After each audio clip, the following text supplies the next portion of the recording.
She stepped off that stagecoach with one bag and a look on her face that said she already knew this was a mistake. The man waiting for her hadn't shaved in a week. His boys stood behind him like shadows, neither one willing to meet her eyes. This wasn't a wedding, it was a transaction. Two broken people trying to outrun their own grief and calling it hope. What nobody told Eliza Hartwell was that Montana didn't care about hope. Montana ate people alive. And what nobody told Caleb Mercer was that the woman he'd sent for was already running from something worse than loneliness. Like this video and drop your city in the comments. I want to see how far this story travels. The stagecoach from Billings was 2 hours late, which gave Caleb Mercer plenty of time to stand in the dirt outside Harmon's Dry Goods and think about all the ways this could go wrong. He'd made a list. Not a written one, he wasn't much for paper, but the kind that ran on a loop in the back of a man's head when he was trying too hard not to think. She might be plain and cold and think ranch work was beneath her. She might take one look at the land and burst into tears. She might be perfectly decent and still hate him on sight, the way some people just did. She might be strange in ways her letters hadn't revealed, because letters were easy to make beautiful and people were harder. Or she might be fine. She might be exactly what she'd said she was. 24, from Dayton, Ohio, no living family left to speak of, willing to work, willing to try. That was the version he was counting on, and the one he trusted least. Behind him, his older boy, Thomas, was sitting on the edge of the boardwalk, poking at the dirt between the planks with a stick. He was 9, quiet in the way children get when they've heard too many adults cry through thin walls. His younger brother, Samuel, was inside the dry goods store with old Agnes Harmon, who had taken one look at the two of them this morning and decided Samuel, at 6, was too small and fidgety to stand in the sun for 2 hours. "She coming or not?" Thomas asked, without looking up. "She's coming." "How do you know?" "Because I paid for her ticket, and I got a telegram saying she was on the coach." Thomas said nothing to that. He kept poking at the dirt. Caleb had been a reasonable man once. He believed he still was, mostly, in the way that a man who has had the reasonableness knocked out of him by 3 years of grief and struggle could still be called reasonable. He ran his ranch. He fed his boys. He kept the books close enough to even that the bank in Miles City hadn't yet called in any favors. When his wife Anne had died in February of 1877, the influenza, the cold, some combination of both that the doctor in Billings had shrugged at and called bad luck, Caleb had kept going because stopping wasn't a real option when you had a 4-year-old and a 7-year-old watching your face to see how scared they should be. He hadn't done it gracefully. He'd done it the way a man does most impossible things, badly, slowly, and without admitting to anyone, including himself, how close to the edge he was running some nights. The ranch needed tending, the boys needed raising, and the house had gotten very, very quiet. He'd heard about the matrimonial arrangements from his neighbor, a widower named Pete Castor, who'd sent for a woman from Pennsylvania 2 years back and seemed, by all appearances, not miserable. Pete was not exactly an advertisement for romantic happiness. The man had the warmth of a fence post, but he was functional, which was more than Caleb had felt in some time. He'd written the letter in November. He'd felt foolish writing it. He'd felt more foolish sending it. He'd gotten 3 responses, which was 2 more than he'd expected, and after exchanging several letters with each woman, had settled on Eliza Hartwell of Dayton, Ohio, for reasons he found difficult to articulate even now. She wrote plainly. She didn't embellish. When he'd asked her in his second letter what she was hoping to find in Montana, she'd written back, "Somewhere I can be useful. Somewhere that isn't already finished with me." He'd read that line several times. It wasn't romantic, but it was honest, and he decided he trusted honest more. The stagecoach came around the bend in a cloud of dust and noise, the driver hollering at the team in a voice like cracking wood. Caleb straightened up. Thomas appeared at his elbow without being asked, which meant the boy was nervous, which meant he'd been paying more attention to today than he'd let on. 3 passengers got off. An older man with a trunk, a woman of about 40 with a child on her hip, and then, last, a young woman who stepped down carefully, holding her bag in front of her with both hands like a shield, and stood blinking in the afternoon light. Caleb walked toward her. She saw him coming and didn't move. She was smaller than he'd pictured. Dark hair pulled back, most of it escaped and sticking to her neck in the heat. A gray dress that had been mended at the sleeve. Her face was fine. Not remarkable in any specific way, except that she was looking at him the way a person looks at a problem they've decided they're going to solve whether they want to or not. "Miss Hartwell," he said. "Mr. Mercer." They shook hands. It was awkward. He couldn't remember the last time he'd shaken a woman's hand and wasn't sure he'd done it right. "Long trip?" he asked. "Long enough." She glanced past him at Thomas, who was standing 3 feet back holding his stick. "Is that one of them?" "That's Thomas. The younger one's inside. His name's Samuel." Eliza looked at Thomas for a moment. Thomas looked back. Neither said anything. "All right," she said, mostly to herself, and then seemed to make some kind of internal decision, because her shoulders dropped slightly and she stopped gripping her bag so hard.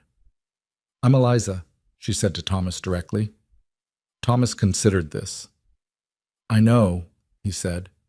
"Papa said you were coming." "Did he say anything else about me?" Thomas glanced at Caleb. "He said you were from Ohio." "That's true?" "He said you could cook." "I can cook. Our last girl burned biscuits." "Thomas," Caleb said. "It's fine," Eliza said, and there was something in her voice, not amusement exactly, more like recognition, like she'd expected this and had decided not to mind it. "I don't burn biscuits. I burned them once when I was 12, and I've been careful about it since." Thomas looked at her for another moment and then went back to the store to collect Samuel, apparently having gathered enough information. Caleb watched him go. "Sorry about that." "He's honest," Eliza said. "I'd rather have honest." Caleb picked up her bag without asking and started toward the wagon. She fell in beside him without comment. The bag was heavier than it looked. "I should tell you," he said, not looking at her. "The house is not... It's been a while since it's had any real attention. I've kept it clean, mostly, but clean and cared for aren't the same thing." "No," she agreed, "they're not. I'm not asking you to fix it all at once. I know. I just didn't want you to arrive and think I'd misrepresented the situation." She was quiet for a moment, then, "Your letters were honest, Mr. Mercer. I didn't expect a farmhouse in Ohio. I expected Montana, and what I read about Montana is that it doesn't go easy on anyone." "It doesn't." "Then we're already understanding each other," she said. "That's a decent start." The ranch was 11 miles outside of town, and the drive out was the kind of thing that either broke or baptized newcomers, depending on how they were built. The road, if you were generous enough to call it that, wound through scrub grass and loose rock, past a dry creek bed that looked like it had given up arguing with the sky. The mountains in the distance were enormous and indifferent, the kind of landscape that reminded you, without malice, that you were very small. Eliza sat in the back of the wagon with Samuel, who had attached himself to her side in the mercurial way of 6-year-olds, apparently deciding she was acceptable on the grounds that she smelled like something other than horses. She didn't fuss over him. She didn't make a production of being kind. She just answered his questions as they came, which were numerous and not always coherent. "Do you know how to fish?" "A little." "Papa said fish don't like girls." Papa was wrong about that. Caleb, up front, said nothing, though his jaw shifted. "What's your horse's name?" Samuel asked. "I don't have a horse." Samuel looked horrified. "How do you go places?" "I used to take the streetcar. Now I suppose I'll have to learn to ride." "Papa can teach you. He taught Thomas and Thomas fell off 17 times. 14, Thomas said from the other side of the wagon without turning around. 17, Samuel insisted with great authority. "I'll look forward to it," Eliza said. She looked out at the land then, and Caleb caught her expression in profile. Not afraid, but measuring, the way you look at something you know is going to be hard, and you're trying to figure out where to start. He turned back to the road. He hadn't been sure when he'd put out those letters what exactly he was looking for. Something functional was the honest answer, something that worked. He'd told himself in the clear-eyed moments that love wasn't the point of this, that love was a thing that happened or didn't, and what he needed was a capable person who could be present in his household without making everything worse. He'd had love, real love, the kind that catches you sideways and makes you stupid, and it had ended in a February blizzard and a box in the frozen ground and 2 small boys who kept reaching for someone who wasn't there anymore. He wasn't ready to need someone again. He'd decided that, and he'd mostly managed to mean it. He just needed someone competent and steady, and he'd pay that person the respect of honesty and fair dealing, and it would work out well enough. That was the plan. The plan did not account for a woman who didn't flinch at Thomas's bluntness or Samuel's chaos, who looked at an unforgiving stretch of Montana scrubland and seemed to be doing arithmetic in her head about what could be done with it. The ranch house was, as he'd warned, functional rather than welcoming. 2 stories, wood gone gray, a porch that needed a new board on the left side, curtains in the window that Anne had hung and that Caleb hadn't been able to make himself take down or replace. The yard was clean, he'd made sure of that. But there was a tiredness to the place, the way things get when they've been maintained by obligation rather than love. Eliza stood in the yard and looked at it for a long moment. "It's solid," she said finally. "It is. The porch board needs replacing." "I know. The curtains?" She stopped herself. "Never mind about the curtains. That's not today's problem." She picked up her bag and went inside. Caleb stood in the yard a moment longer, then followed. The kitchen was the largest room, the way kitchens always were in frontier houses, because the kitchen was where life happened. Meals and arguments and the particular silence of winter evenings when the boys were asleep and a man had nothing left to do but sit with his own thoughts. The stove was good iron, well seasoned. The table was oak, scarred from years of use. The shelves were organized with the slightly desperate tidiness of a man who had been trying. Eliza set her bag by the back wall and walked the room slowly, opening a cupboard, testing the pump over the sink, running a finger along the edge of the stove to check the heat distribution. "What time do the boys eat?" she asked. "Usually around 6. What do they like?" "Samuel will eat most things. Thomas won't eat anything that looks at him." She turned from the stove, and for a second there was something in her face that might have been a smile, except it disappeared too fast to be sure. "What about you?" "I'm not picky." "Are there chickens?" 6 of them, and a kitchen garden, though it needs work. Whatever the deer left. "I can work with that." She was already looking at the shelves, taking stock. "I'll do beans and salt pork tonight. It's late, and I'm not going to pretend otherwise." "That's fine. Tomorrow I'll know more about what I have to work with." "All right." She turned to look at him directly then, and there was something exhausted in her face. Not weak, just the particular exhaustion of someone who has been holding themselves together with both hands for a very long time. "Mr. Mercer," she said, "I didn't come here to be a burden, and I didn't come here to be a servant. I know that's not what you offered, and it's not what I agreed to. I want you to know that I'm going to try to make this work. I don't know if I'll succeed, but I'm going to try." He looked at her for a moment. "Same," he said.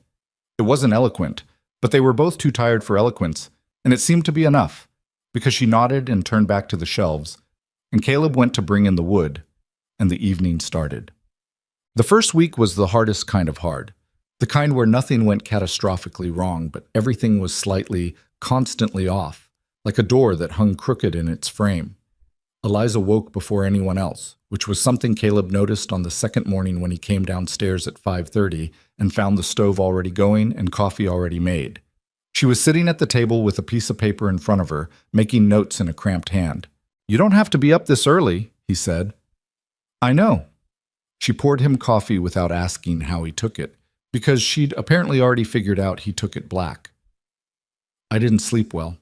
The quiet it's different from what I'm used to." "Dayton's louder?" "Everything's louder than this." She looked out the window at the pre-dawn dark. "I kept waking up thinking something was wrong, and then realizing nothing was, and then not being able to sleep anyway. It takes some getting used to." "I expect it does." He sat down across from her and looked at her list. She'd written out what needed doing in the house and in the yard, organized by what could wait and what couldn't, with rough estimates of time beside each item. It was thorough. It was also, he noticed, heavily weighted toward the practical. She hadn't listed a single thing that was about comfort or aesthetics, only function. Nothing about the curtains. "You were a housekeeper?" he asked. "Before?"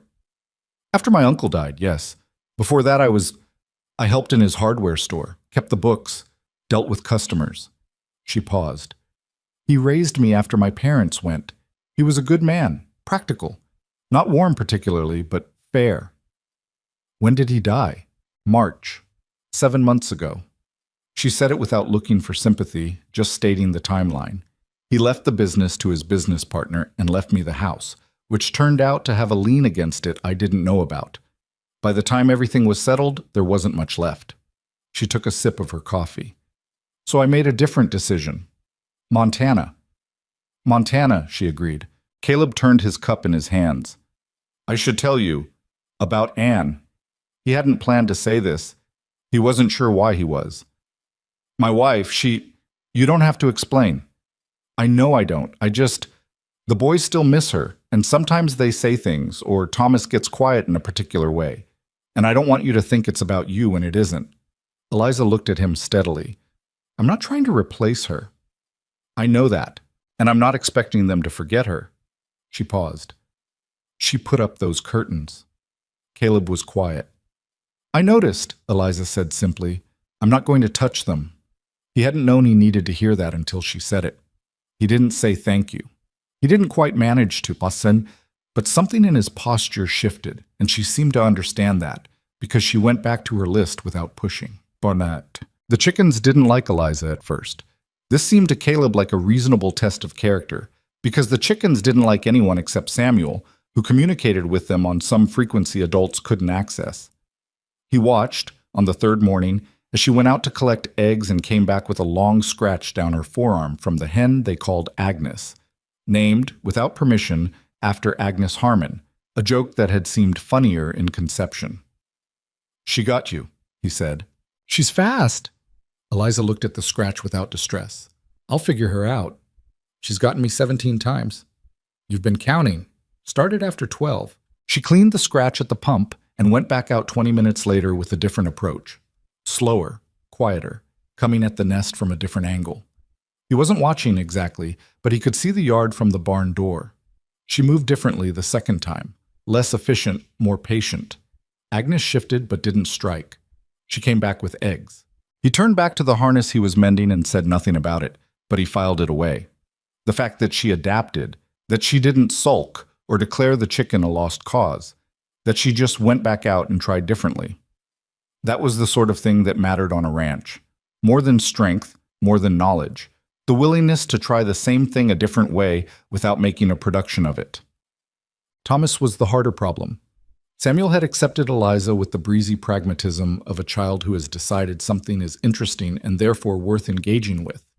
He followed her around the kitchen asking questions, offered his opinions on the beans with the solemnity of a food critic, and declared by the end of the first week that she was all right, which Caleb privately considered high praise. Thomas was 9 years old and carrying grief he didn't have words for, and he'd built something hard and careful around himself to protect what was left. He was polite to Eliza in the way a child is polite to someone he's been told to be polite to, correctly and without warmth. Every courtesy precisely measured so it couldn't be mistaken for affection. He called her Miss Hartwell. He answered her questions. He cleared his plate and thanked her for supper. And he never once in those first 10 days let her get close. Caleb watched this and didn't know what to do about it, so he mostly didn't do anything, which felt like failure but seemed less bad than pushing. The break came on a Wednesday, in the kitchen garden. Eliza had started working on it in the evenings after supper, pulling weeds, turning soil, assessing what was worth saving from the deer damage. Caleb had come around the side of the house that evening and found Thomas standing at the garden's edge, not helping, but watching. Eliza was on her knees in the dirt, pulling something up by the root, and she said without turning around, "You could help if you wanted. I could use someone who knows what's already been planted here." Thomas was quiet for a moment. Then, "Mama planted the beans." Eliza sat back on her heels. "Right there?" "That row. She always said they came in crooked, but she liked them anyway."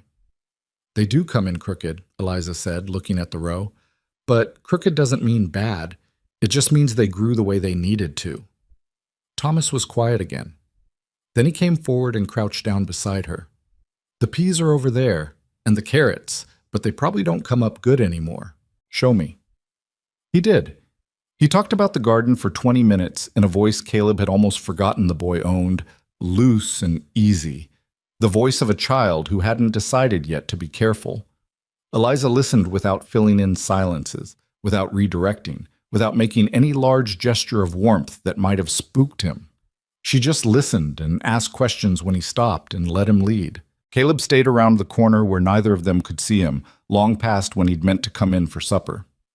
He didn't know what he felt, watching that. It was something complicated that he didn't have a clean name for, and he wasn't ready to look at it directly. He put it somewhere in the back of his chest and let it sit there. Okay. By the end of the third week, the house smelled different.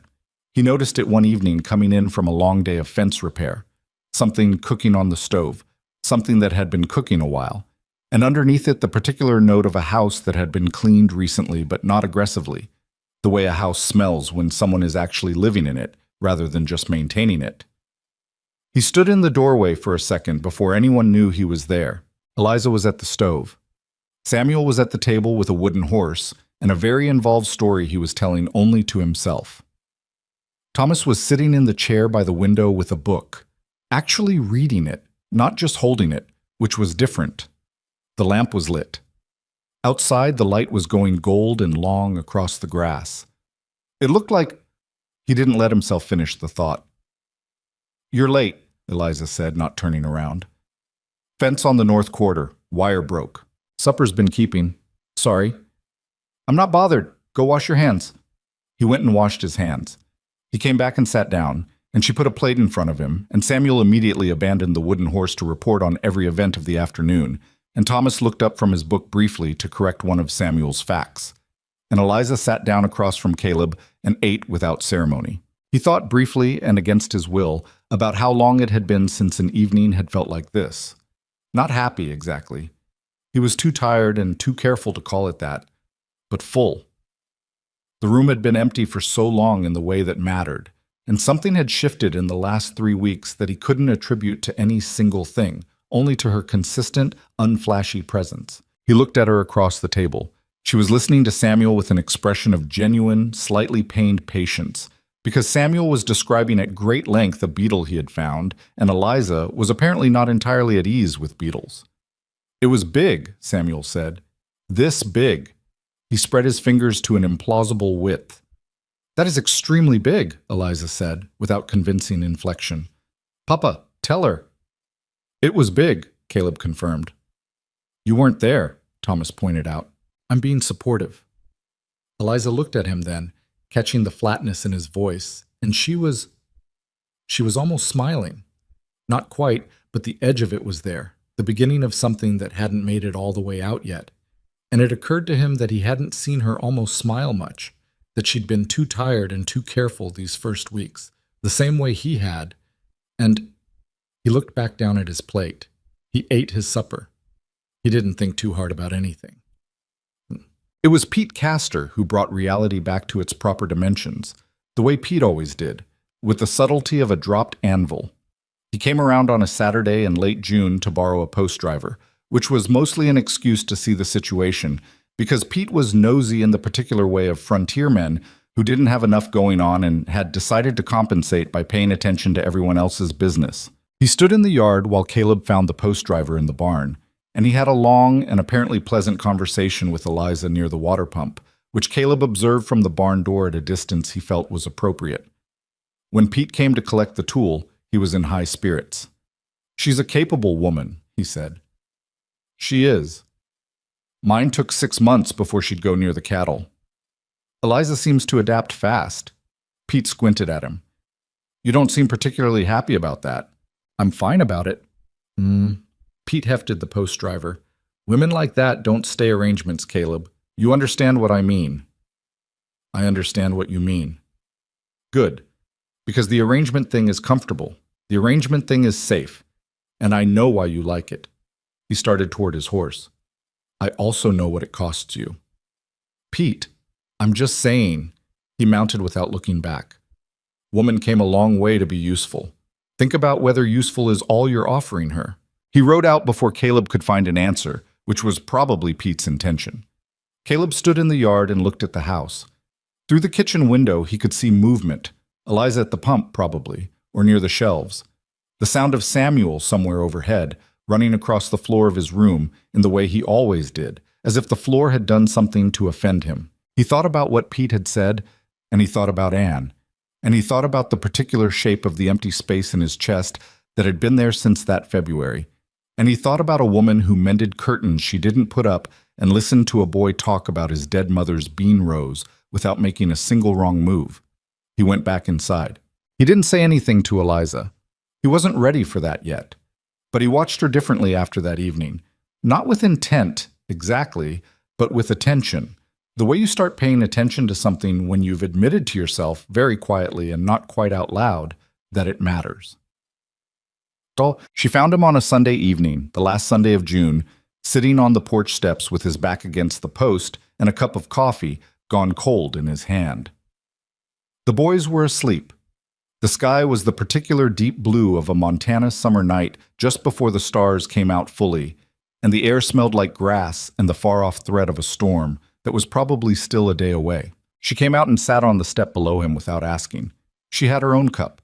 She didn't say anything for a while, which he'd come to appreciate about her, that she could be quiet without it meaning something was wrong. "I got a letter today," she said finally, "from the lawyer in Dayton." "About the property?" "About the property." She turned the cup in her hands. "My uncle's house. The lien was smaller than they first thought. There might be something left after all." Caleb was quiet. "I'm not going back," she said, before he could speak. "I'm not saying that because I'm obligated to stay. I'm saying it because I don't want to go back." She paused. "I just thought you should know, in case it changes anything." "It doesn't change anything." "Good." She looked out at the darkening yard.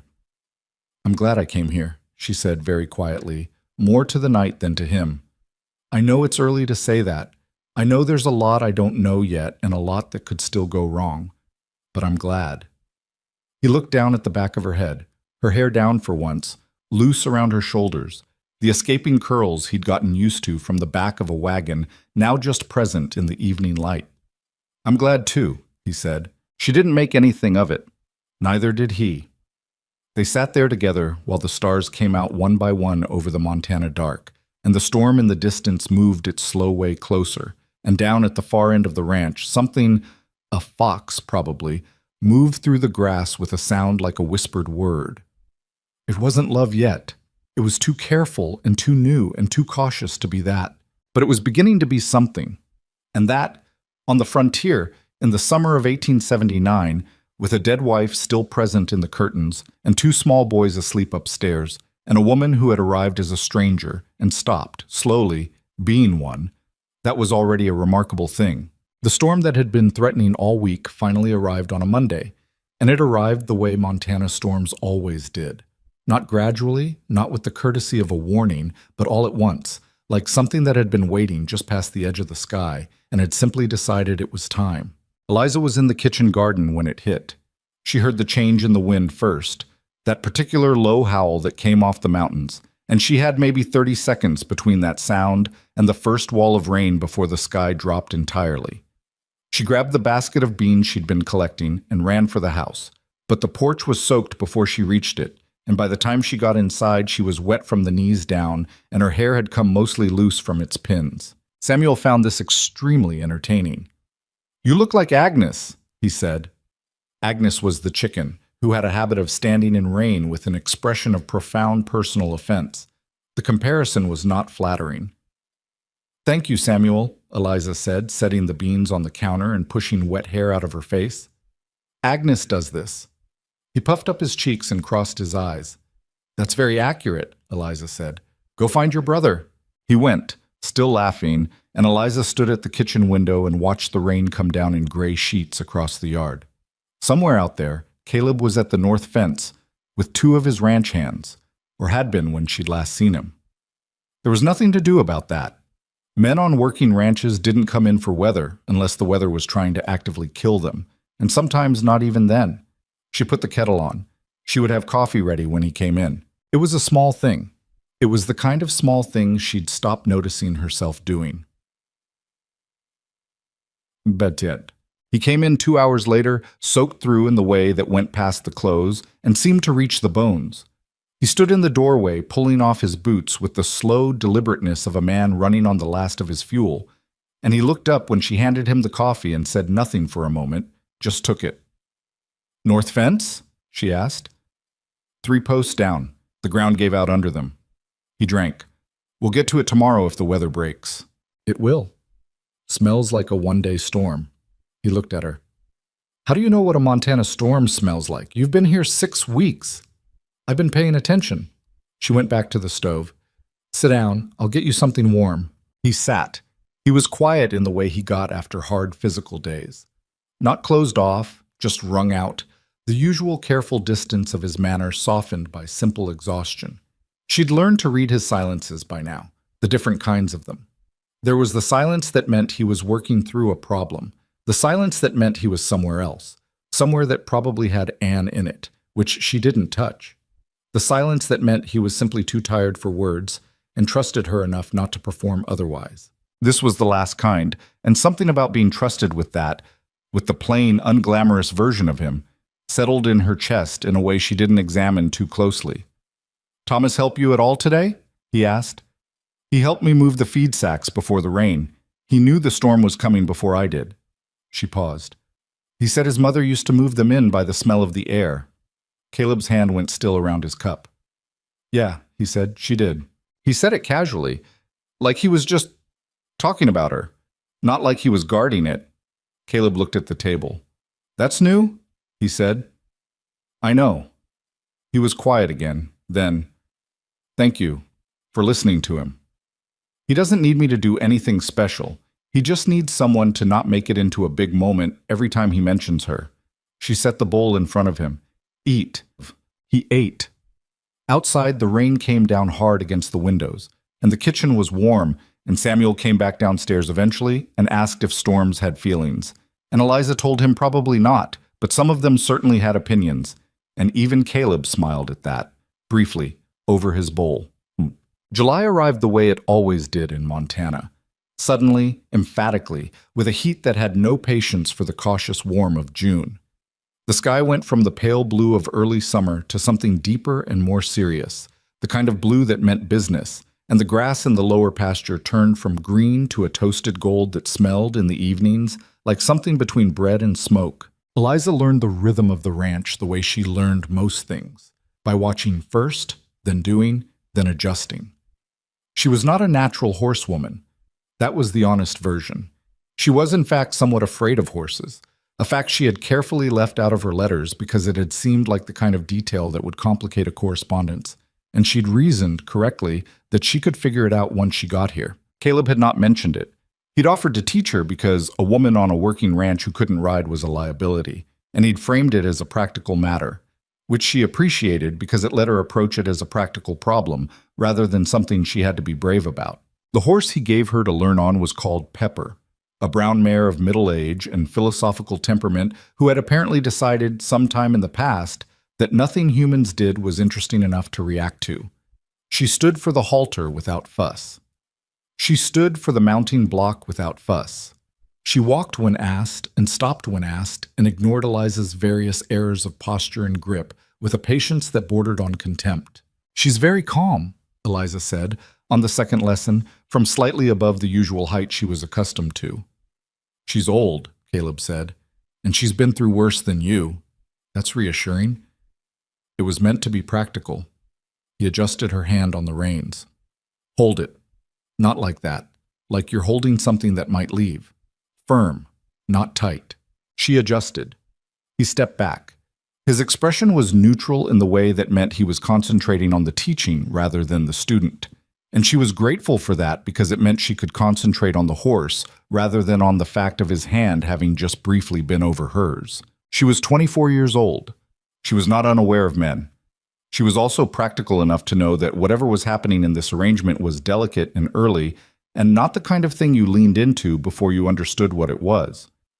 Squeeze with your legs, he said. Tell her you want to move. She did. Pepper walked forward with the sigh of an animal who had more important things to do and was generously not saying so.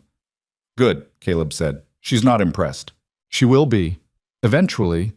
She respected Anne, and Anne didn't ride well at first either. He said it without thinking, the way he sometimes did. Anne's name appearing in the middle of something ordinary, dropped like a stone into still water, and then he'd be still for a second while the ripples settled. Eliza had learned not to react to it. She thought that was the right instinct. Then I'm in good company, she said. He looked at her, gauging something. Yeah, he said. I suppose you are. The thing about frontier isolation was that it had two edges. It cut you off from the rest of the world, from news and society and the comforting noise of other people going about their business nearby. But it also put you in very close proximity with the people who were already inside it with you. There was no going out for the evening. There was no retreat into a separate social world. There was the ranch and the small town 11 miles away that they visited once a week for supplies, and each other. In Dayton, Eliza had been alone in the way of city people, surrounded by thousands and connected to almost none of them. Here she was the opposite, and she was still figuring out what to do with the difference. Some of it was good. The boys filled space in a way that was, most of the time, the right kind of full. Samuel's constant noise and commentary had become something she'd calibrated to. She could tell, by the register of his voice from 2 rooms away, whether he was playing, complaining, or escalating toward a genuine crisis. Thomas's careful silences had begun to open, slowly, into something more like regular conversation. He'd started asking her things in the evenings, not about herself mostly, but about Ohio, about cities, about what a streetcar looked like, as if she'd come from another planet and he was conducting a careful scientific survey. Were there a lot of people? He asked one evening, sitting at the kitchen table while she mended a pair of Samuel's trousers. In Dayton? Yes, a lot of people all in a very small space. Did you know them all? I didn't know most of them. You'd see the same faces on the street or in the store, but people in cities you don't always talk to them. You're all just moving in the same direction. Thomas considered this. That sounds lonely. Sometimes it was. She bit the thread. This is a different kind of lonely. Less people. More sky. Do you like it? She looked up at him. He was watching her with that particular 9-year-old seriousness that always caught her slightly off guard because it was his father's expression, that careful, measuring quality, transferred onto a smaller face. I think I do, she said. I think it takes getting used to, and I'm still getting used to it, but yes. He nodded slowly like he was filing this away. Mama said Montana was the kind of place that got into your blood, he said. She said once it was in there, nowhere else felt right. Eliza held his gaze. I believe that, she said. He went back to his book, but he'd moved slightly closer to the lamp while they were talking, and he stayed there for the rest of the evening without going back to the chair by the wall, and she thought that maybe that meant something, even if neither of them said it out loud. The trouble with Dorothea Castor was that she was a good woman who was also, without apparent effort or intention, exhausting. She arrived on a Thursday in mid-July in the company of her husband Pete, who had used the post driver as an excuse to return it, and she came bearing a pie and a great quantity of opinions she had no plans to keep to herself. She was Pete's wife, stout and warm and relentlessly curious, and within 20 minutes of arriving she had inspected the kitchen, complimented the beans, asked Eliza 3 questions about Ohio, told Eliza 2 things about the previous hired girl that were probably not meant to be as unkind as they came across, and settled at the kitchen table with the air of someone who had decided she was staying for a while. You've done nicely with the place, she said, looking around. Thank you. The last girl couldn't cook at all. The biscuits burned, Eliza said. I heard. Thomas told you. Dorothea laughed. That boy doesn't miss much. She looked at Eliza with a frank directness that Eliza found she didn't mind, because it was at least honest. How are you finding it truly? Not the polite answer. Eliza poured her coffee. Hard, she said. Good. Both at once, most days. That's the truest thing anyone said to me in a week. Dorothea wrapped her hands around the cup. And Caleb? He treating you right? He's fair. Fair. Dorothea said the word with a slight tone that suggested she was reserving judgment. He's a decent man, Caleb. He's also... You know how some men carry grief like a coat they forgot they had on? And then it gets so heavy they can barely move, but they won't take it off because they don't know what they look like without it. Eliza looked at her. I'm not telling you anything you haven't already noticed, Dorothea said. No, Eliza said. You're not. Dorothea looked down at her cup. Anne was my friend before she got sick, We came out here around the same time, her and me, and we both thought we'd gone completely out of our minds, and then we figured out we hadn't." She paused. "She would have liked you, I think. That's not a small thing for me to say." Eliza was quiet for a moment. "Thank you," she said. Thank you." From outside came the sound of Pete and Caleb arguing amiably about fence wire, and Samuel's voice cutting in with some contribution of his own that neither man had asked for, and Dorothea smiled at the window. "You've done something good here," she said. "Whatever it is or isn't yet, something good." Guess it. The gossip from town arrived the following week in the form of Martha Higgins, the wife of the man who ran the feed store, who had a gift for delivering information she believed was helpful in ways that made it considerably less so. Eliza had gone in alone for the first time. Caleb had trusted her with the wagon and the supply list, which she'd understood as a gesture of something even if she hadn't said so. And she'd run into Martha at the dry goods counter, where Martha had positioned herself with the efficiency of a woman who operated on intelligence. "How are you settling?" Martha had asked, with a warmth that was real enough but had an edge of assessment in it. "Very well, thank you," Eliza said, working through the list. "Caleb's a good provider. People respect him." A pause. "Some people had concerns, of course, about the arrangement. Not everyone thinks it's suitable. A young woman alone out there with a man she barely knows." Eliza looked up from the counter. "I'm not alone. There are 2 boys and 2 ranch hands and a neighbor half a mile away." "Of course, I only mean—" "I know what you mean, Mrs. Higgins." She smiled pleasantly. "I appreciate the concern. I'm quite comfortable." She paid for the supplies and loaded the wagon herself, which took longer than it should have because she was still figuring out how to stack weight correctly. And she made 2 adjustments before she got it balanced, and she was aware the whole time that she was probably being watched from the store window. She didn't care. She drove the wagon home without incident, which felt, obscurely, like a small victory. She didn't tell Caleb about Martha Higgins. She didn't think he needed to know, and she also didn't want to make it a bigger thing than it was. People talked. People had always talked. In Dayton, they'd talked about her uncle being a hard man, and about her being too quiet, and about the lien on the house, and she'd learned that other people's concerns mostly said more about them than about the situation.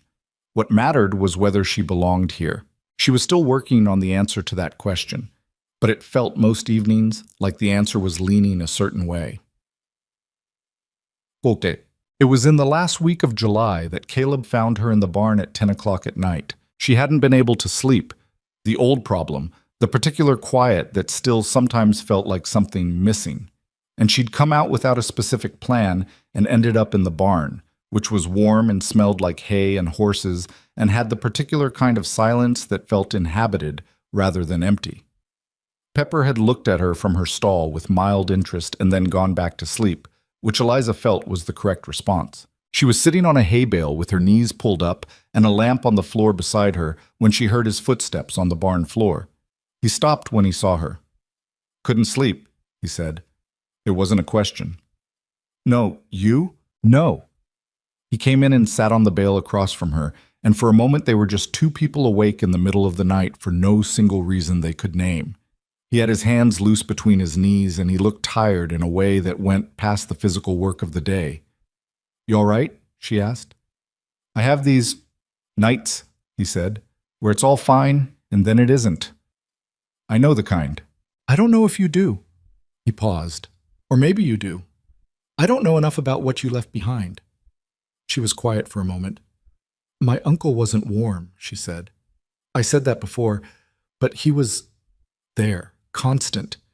And when he went, I realized I'd been building everything around the idea of constant.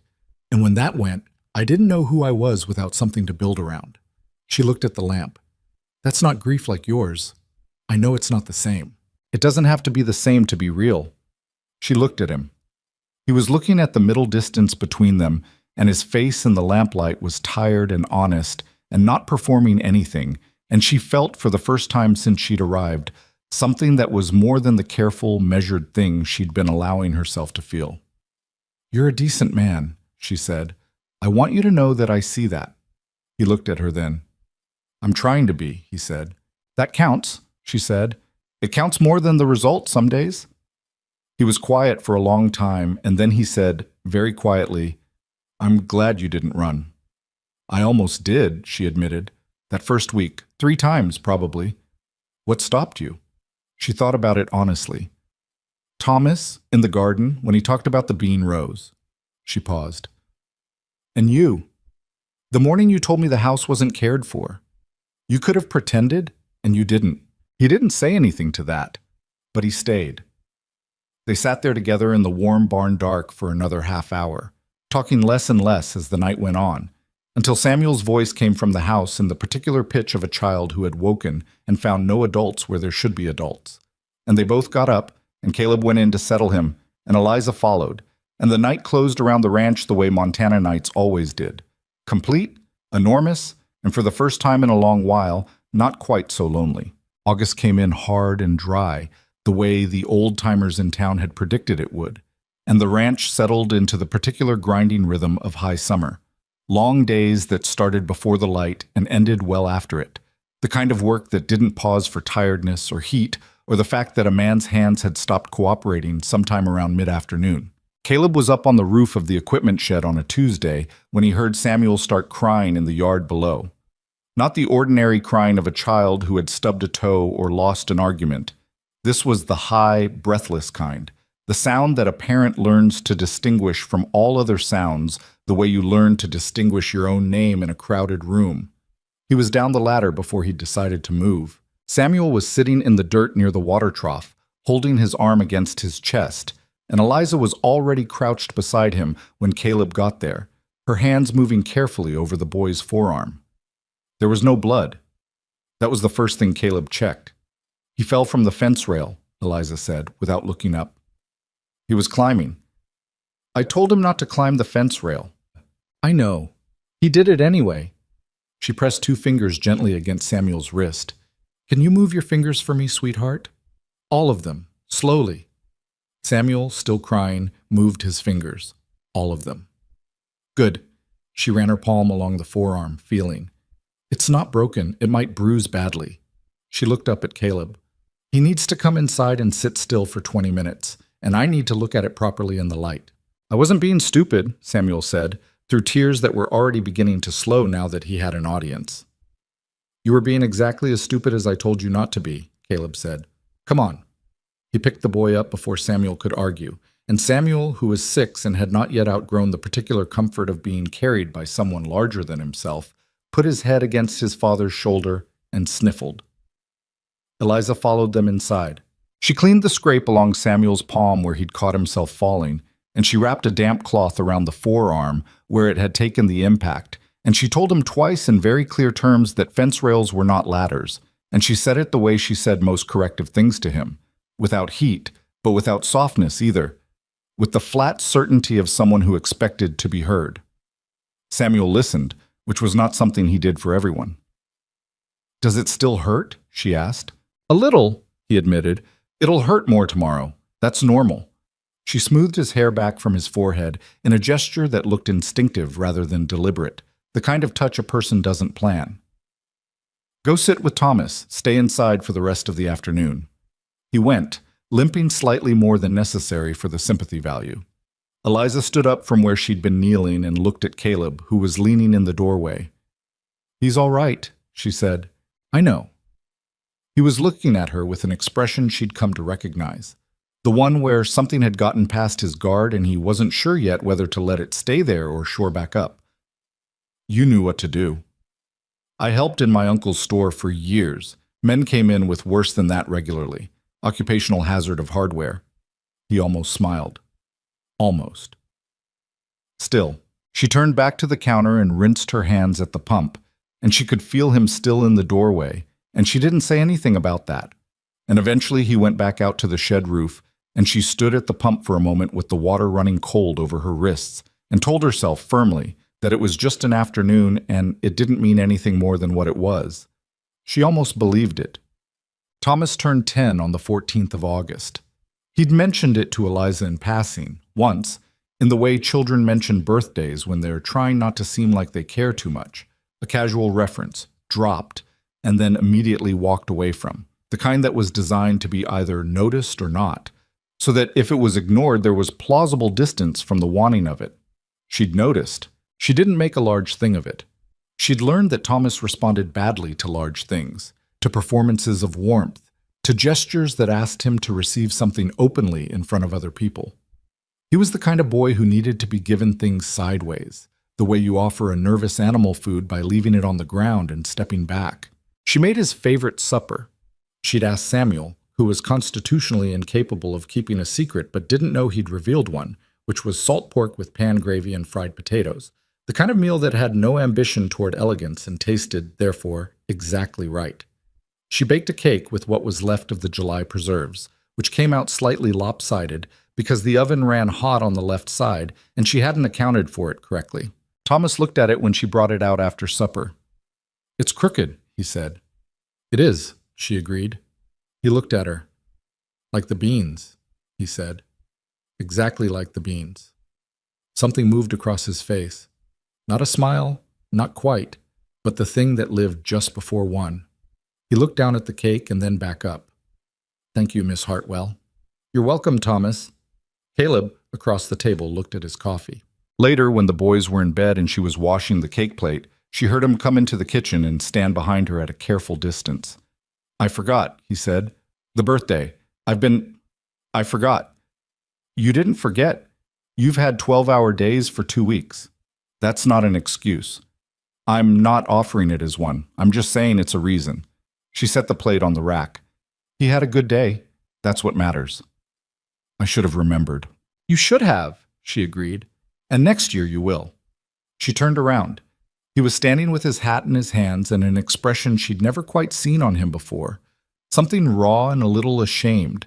The expression of a man who was holding himself accountable for something and finding the weight of it harder than he'd expected. "You're a good father, Caleb. You're tired, and you're trying, and you're still here every single day. That counts for a lot." He looked at her for a long moment. "You say things plainly," he said. "I've noticed that." "Is that a complaint?" "No." He turned the hat in his hands once. "It's the opposite of a complaint." He went to bed shortly after. She finished the dishes and stood at the dark window for a while, listening to the ranch settle into its nighttime sounds. The occasional shift of the horses, the wind off the mountain, the creak of the house finding its temperature. And she thought about what Dorothea had said, about men who wore their grief like a coat they'd forgotten. And she thought she could see it on him sometimes, the weight of the thing he was carrying. And she thought she understood why he carried it. And she thought that understanding a thing and being able to fix it were very different, and that some things weren't hers to fix anyway. She went to bed. She slept, this time, without waking. The fever started on a Wednesday. Samuel had been slow at breakfast, which she'd noticed but put down to the lingering drama of his arm, which had bruised spectacularly, and which he had been showing to anyone within range for the better part of 10 days. He'd eaten half his food and pushed the rest around, and he'd been quiet in a way that was wrong. Not the focused quiet of a child working on something, but the absent quiet of a child who wasn't quite present. She put her hand on his forehead when he got up from the table. He was warm. Not alarmingly so, not yet, but warm the way a room gets warm before a fire takes fully. "Do you feel all right?" she asked. "My head hurts," he said. "Come sit with me." By mid-morning, the warmth had shifted into something more definite, and by early afternoon he was genuinely hot to the touch and didn't want to leave the settee. Eliza got the second blanket from the chest and sat beside him and worked through what she knew, which was practical rather than medical. Keep him warm, keep him drinking, watch the temperature, note whether it climbed or held. Caleb came in at noon and she told him immediately, without making it larger or smaller than it was. He crouched beside Samuel and looked at the boy's face, and she could see what crossed his expression. The thing he couldn't entirely suppress, the old fear that was always just under the surface of a man who had lost someone to an illness he hadn't seen coming. "It could be a summer cold," she said. "It happens. Kids run fevers." "I know." But he didn't get up right away. "Caleb," she said his name quietly. "He's not Anne." He looked up at her. She'd never said it directly before, that name, in that context, and she wasn't entirely sure she should have, but it needed saying because she could see him beginning to spiral into the fear of the worst before the worst had any reason to be feared. He stood up. He nodded once. "I'll ride to town. Get Doc Ellison. 2. It's 12 miles in the heat. Let's give it tonight first. If the fever goes higher, we go. If it breaks, we don't need him. And if it doesn't break and doesn't rise, then we wait one more morning and make the call. She held his gaze. I'll stay up with him. I know what to watch for. He wanted to argue. She could see that. And he didn't, because he was weighing her judgment against his fear and choosing the former, which cost him something. You're sure? I'm not sure of anything. I'm telling you what I think is the right decision and why. You can make a different one. It's your son. He looked at Samuel, who had fallen into a shallow, fitful doze. No, he said. We wait, but you wake me if anything changes. I will. He went back out. She heard him in the yard for a few minutes, then the barn, then nothing. He would work until he couldn't anymore, because that was what he did when he was frightened. He moved, so the fear had to keep up with him. She understood that. She sat beside Samuel for the rest of the afternoon. The first night was uncomfortable rather than frightening. Samuel's fever held at a level that was miserable but not dangerous. She checked it the way she'd been taught, with the back of her wrist to his neck and forehead, reading the quality of the heat rather than just the presence of it. She kept a damp cloth on his forehead and made him drink water every hour, which he did with the affronted compliance of a child who felt terrible and wasn't willing to be gracious about it. I don't want water, he said at about 11. I know. Water doesn't help. Water helps. You don't notice it helping because it's not exciting. He considered this with the limited philosophical capacity of a 6-year-old. Is that like medicine? That's exactly like medicine. Drink. He drank. Thomas appeared on the stairs at midnight. He'd clearly been awake for some time, listening, and stood at the bottom with his arms crossed in a posture that was entirely his father's. Is he okay? Thomas asked. He will be. Go back to bed. I could sit with him. You have chores in the morning. She looked at him steadily. He's going to be fine, Thomas. I promise you I will come and get you if anything changes. He stood there for another moment, and she thought about what it cost this boy every time someone he loved got sick. The particular math of loss that a child carries when they have lost a parent young. The arithmetic of fear that runs every time the variables look even remotely familiar. I'll come get you, she said again. I mean it. He went back up. She stayed. The fever broke in the small hours of Thursday morning. Not dramatically, not all at once, but the way fevers break when they're ordinary fevers and not the worst kind. Slowly, the heat releasing by degrees, Samuel's restless shifting settling into the deeper stillness of actual sleep. Eliza sat with her hand on his forehead for a long time after, longer than she needed to, just making sure. When she was sure, she let herself rest back against the arm of the settee and close her eyes for a moment. She woke to gray dawn light and the smell of coffee and found Caleb sitting in the chair across from her. He had a cup in each hand. He's better, she said before he could ask. I can see that. He held out one of the cups. You've been here all night. Yes. He was looking at her in a way he didn't usually allow himself. Direct, unguarded, the careful distance gone because it was 5 a.m. and they were both too tired to maintain it. Thank you, he said. I told you I'd stay. I know you told me. He said it quietly.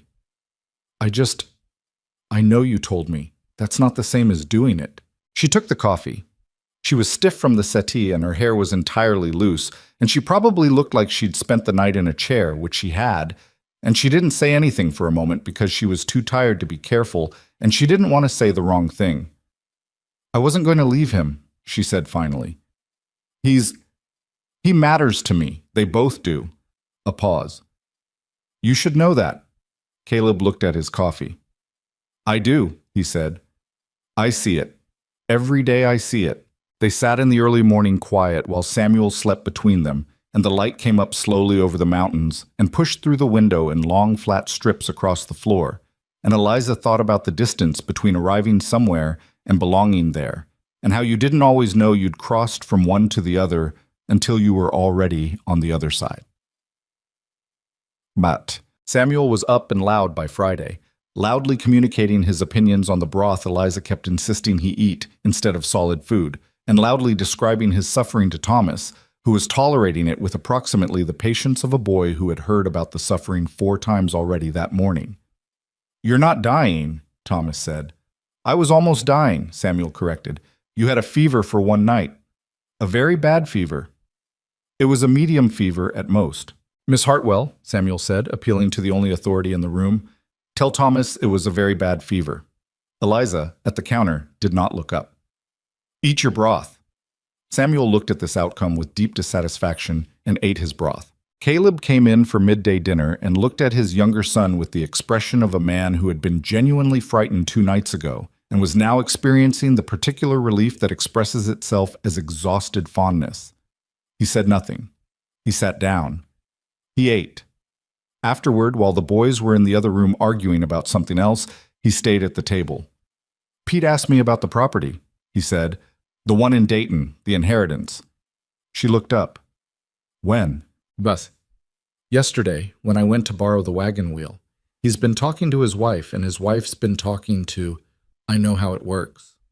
He wasn't unkind. He just wanted to know if I'd been thinking about it. If we'd talked about it." She set down the cloth she'd been using. "Have we?" "No." "Should we?" He was quiet for a moment. "I don't know what you want to do. I haven't asked." She sat down across from him. "I know what I want to do," she said. "I want to stay here. I want to write to the lawyer and settle it from here without going back." She paused. "But I also know that's not the whole decision, because the property is real and the money from it would be real and it would matter to the ranch. We're not in desperate need." "I know, but practical is practical." She folded her hands on the table. "I think someone should go to Dayton and settle it properly. I think that someone should probably be me. And I think..." She stopped. "I think I want to come back, but I don't want to assume that's what you want." He looked at her across the table and she saw it again. That thing behind his expression. The thing that had been building since July, since the barn, since the birthday cake, since the night she'd sat with his son and made him a promise and kept it. "It's what I want," he said. She held his gaze. "Then that's what we'll do." He nodded. He was quiet for a moment longer. Then he said, in the voice of a man who has decided to say the thing he's been working up to, "I'm not good at this. At saying things. Anne used to say I talked like I was sending a telegram, short and to the point and missing most of what mattered." "You're doing all right," Eliza said. "I want you to know..." He stopped, started again.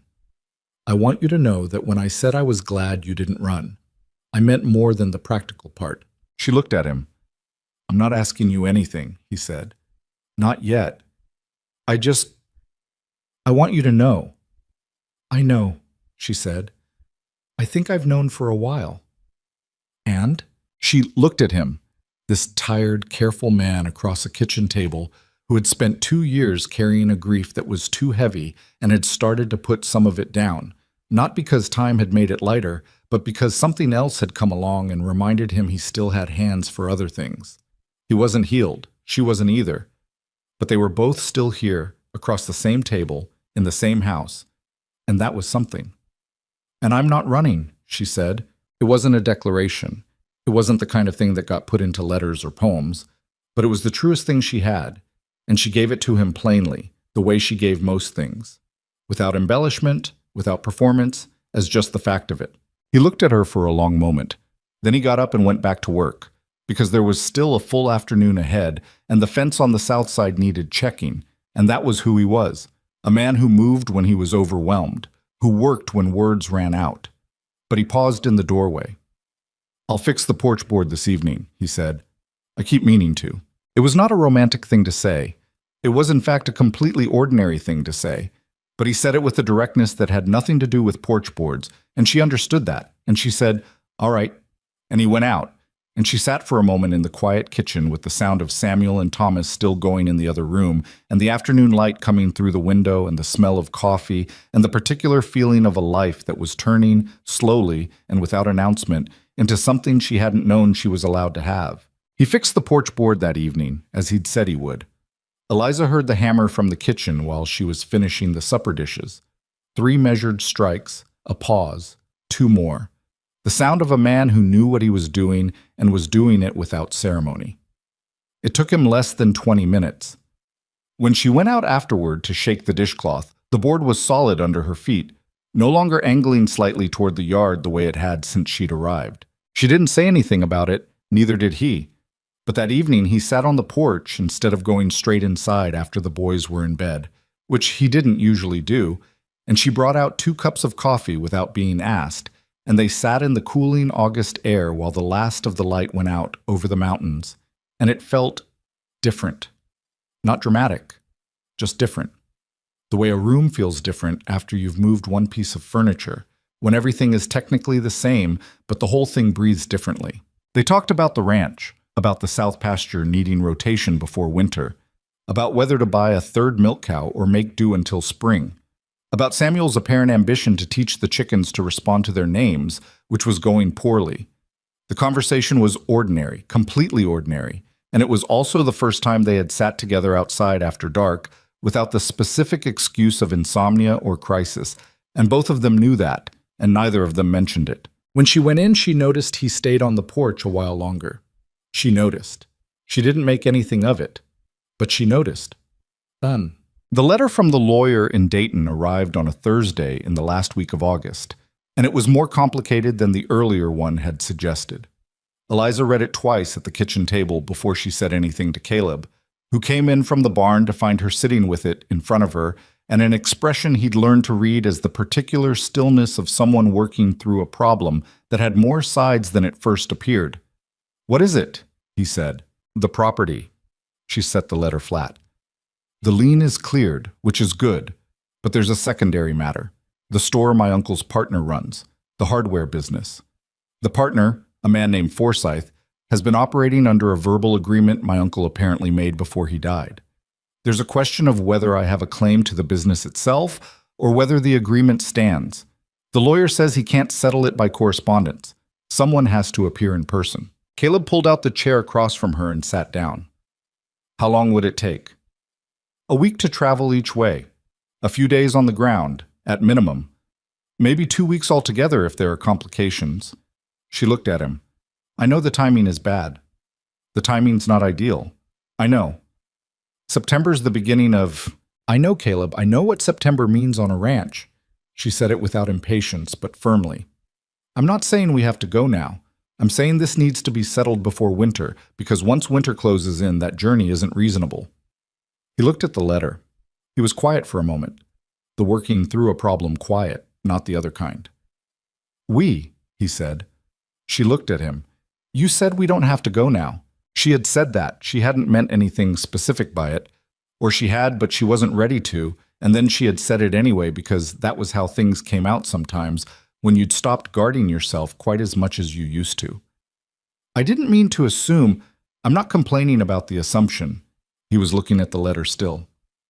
"I'm not sending you to Ohio alone. That's not how this works. It's my business to settle. I know it is." He looked up. "But you're not going alone. If we have to make a trip, we make a trip, all of us, if we can manage it." She looked at him for a long moment. "The boys? Thomas has never been east of Billings. Samuel's never been east of anywhere." He said it like it was practical, like it was just logistics, and maybe it was partly that, but she could hear the other thing underneath it. The thing that said they were not an arrangement anymore, that they were something that moved together when moving was called for. "And I've never been to Ohio," he added. "I'd like to see what you left." She looked down at the letter. She thought about Dayton, the gray streets, the hardware store, the house that had been sold out from under her grief. She thought about standing in those places now with different footing than she'd had when she left. "It won't be what I remember," she said. "It never is." "No," he said, "but it'll be something to put behind you, properly." She folded the letter. "All right," she said. "We'll go." 10. They told the boys at supper. Samuel's response was immediate and physical. He stood up from the table before anyone asked him to sit back down, and he had to be redirected twice before the word train was mentioned, at which point he sat down and asked 40 questions in the span of about 3 minutes, very few of which anyone answered because they came too fast to catch individually. Thomas was quieter. He listened to the explanation with his usual careful attention, looking between his father and Eliza in the way he did when he was working out something that had more to it than the surface. How long are we going? He asked, when Samuel had run out of questions temporarily. 2 weeks, maybe a little more, Caleb said. Who's watching the ranch? Dale and Henderson can manage the main work. Pete Castor's agreed to look in. Thomas nodded slowly. Then, is it because of Miss Hartwell's property? Yes. Are you going to make her sell it? Caleb looked at Thomas. That's her decision to make, not mine. Thomas seemed to consider this seriously, the way he considered most things.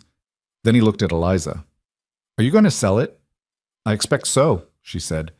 It's a house in a city I don't live in anymore. Keeping it doesn't make much sense. Because you live here now. Because I live here now, she agreed. He nodded, the same decisive single nod she'd seen on his father.